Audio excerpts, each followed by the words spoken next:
महाराष्ट्रामध्ये अतिवृष्टीमुळे, गारपीटमुळे आणि चक्रीवादळामुळे शेतकऱ्यांचं जे मोठ्या प्रमाणात नुकसान झालं आहे, त्या नुकसान भरपाई शासनामार्फत त्यांना मिळणारच आहे. परंतु यापुढेही शेतकऱ्यांचं कमी नुकसान व्हावं, शेतकऱ्यांच्या जीवनामध्ये समृद्धी प्राप्त व्हावी, म्हणून आज रामाच्या जन्माचा मुहूर्त साधून आज या ठिकाणी जाणीवपूर्वक काळाराम मंदिरामध्ये दर्शनासाठी आलो होतो. आणि या निमित्तानं महाराष्ट्राच्या तमाम शेतकऱ्यांसाठी समृद्धी आणि सुख या ठिकाणी मी श्री प्रभू रामचंद्राकडे मागणी केलेली आहे. आणि त्या दृष्टिकोनातून येणारे दिवस निश्चितच शेतकऱ्यांसाठी चांगले असतील यावर माझा विश्वास आहे. आपला मित्र पक्ष भाजप यांचा स्थापना दिवस आहे, काय शुभेच्छा? राजकीय पक्ष आज जरी स्थापना झाली असली तरी सुद्धा त्यांनाही माझ्या वतीनं, माझ्या कुटुंबियांच्या वतीनं आणि तमाम महाराष्ट्रातील जनतेच्या वतीनं मनापासून या ठिकाणी शुभेच्छा व्यक्त करतो. आणि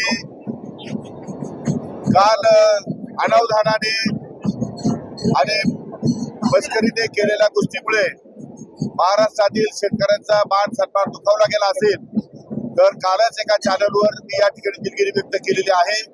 आज पुन्हा एकदा महाराष्ट्रातील तमाम शेतकऱ्यांचा जर या ठिकाणी मान सन्मान दुखावला गेला असेल तर मी पुन्हा एकदा दिलगिरी व्यक्त करतो.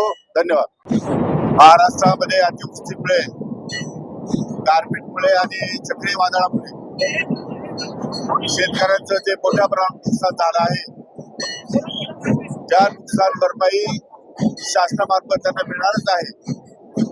परंतु यापुढेही शेतकऱ्यांचं कमी नुकसान व्हावं, शेतकऱ्यांच्या जीवनामध्ये समृद्धी प्राप्त व्हावी, म्हणून आज रामाच्या जन्माचा मुहूर्त साधून आज या ठिकाणी जाणीवपूर्वक काळाराम मंदिरामध्ये दर्शनासाठी आलो होतो. आणि या निमित्तानं महाराष्ट्राच्या तमाम शेतकऱ्यांसाठी समृद्धी आणि सुख या ठिकाणी मी श्री प्रभू रामचंद्राकडे मागणी केलेली आहे. आणि त्या दृष्टिकोनातून येणारे दिवस निश्चितच शेतकऱ्यांसाठी चांगले असतील यावर माझा विश्वास आहे. आपला मित्र पक्ष भाजप यांचा स्थापना दिवस आहे, काय शुभेच्छा? राजकीय पक्ष आज जरी स्थापना झाली असली तरी सुद्धा त्यांनाही माझ्या वतीनं, माझ्या कुटुंबियांच्या वतीनं आणि तमाम महाराष्ट्रातील जनतेच्या वतीनं मनापासून या ठिकाणी शुभेच्छा व्यक्त करतो. आणि